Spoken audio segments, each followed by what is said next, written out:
This lure is the Rapala X-Wrap Sub-Walk. It's a walking the dog lure, but it's a walk the dog lure with a difference because it's a subsurface lure.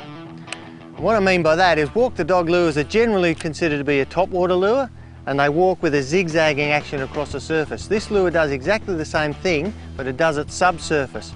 Really good when you've got a lot of wind chopping around or you want to prospect into a little bit deeper water.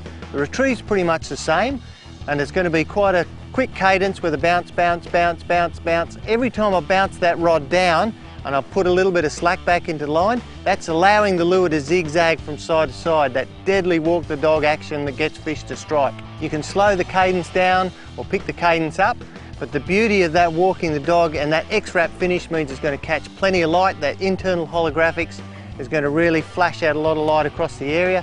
And this time with this walk the dog lure, you can get down a little bit deeper where the fish might be a bit shy to come up to the top. Now, just because this is a subsurface lure doesn't mean that you've got to fish it right down deep, even though you can.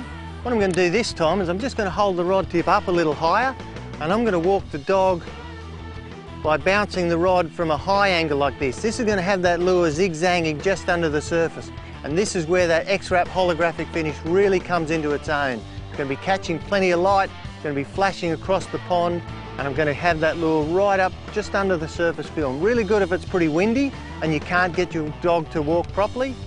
There you have a walk the dog lure that you can use from the surface right down to the depths. It's a very innovative, very versatile lure, Rapala X-Wrap Sub-Walk.